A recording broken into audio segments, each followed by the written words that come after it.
अजीत डोभाल को रिपोर्ट करने वाली अधिकारी को अब मिली ये बड़ी जिम्मेदारी। महिला सम्मान और महिला सशक्तिकरण का दम भरने वाली बीजेपी ने जहां दिल्ली में रेखा गुप्ता को सीएम बनाकर एक बार फिर इस बात को पुख्ता कर दिया, तो वहीं अब प्रधानमंत्री मोदी की निजी सचिव के तौर पर भी एक महिला को नियुक्त कर विरोधी मानसिकता वालों को करारा जवाब दिया है। जी हां, केंद्र सरकार ने सोमवार को आईएफएस निधि तिवारी को प्रधानमंत्री मोदी के निजी सचिव यानी प्राइवेट सेक्रेटरी के तौर पर नियुक्त कर मिसाल पेश की है।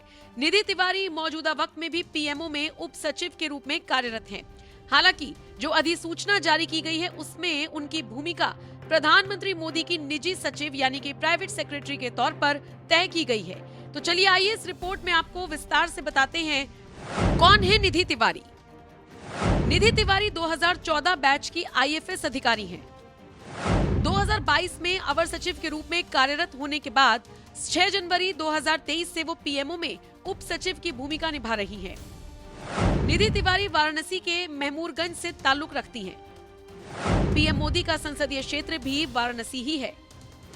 साल 2013 में निधि तिवारी ने सिविल सेवा परीक्षा में 96वीं रैंक हासिल की थी।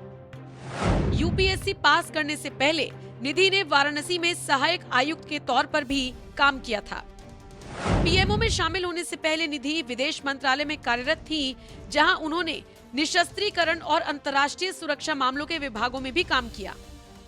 निधि ने राजस्थान राज्य से संबंधित जिम्मेदारियों के साथ साथ विदेश मामलों, परमाणु ऊर्जा और सुरक्षा मामलों जैसे महत्वपूर्ण क्षेत्रों को संभाला।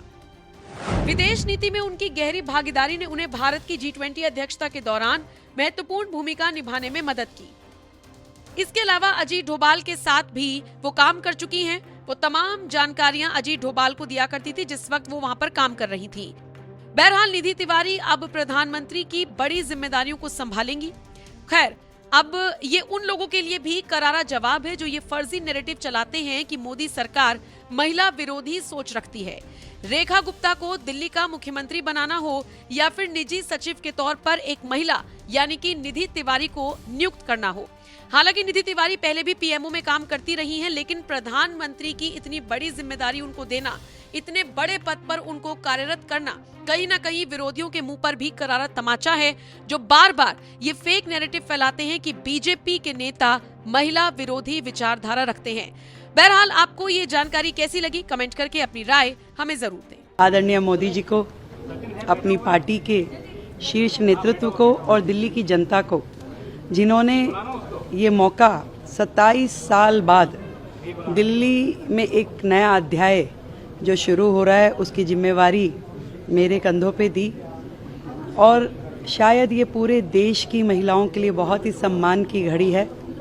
और देश की आधी आबादी आदरणीय मोदी जी का दिल की गहराई से धन्यवाद करती है। मैं आदरणीय मोदी जी का, पार्टी नेतृत्व का बहुत बहुत आभार व्यक्त करती हूँ कि उन्होंने ये जिम्मेवारी देकर के मुझ पे भरोसा जताया, और मैं आज ये प्रण करती हूँ कि मेरा एक एक क्षण इस जिम्मेवारी को पूरा करने में लगेगा।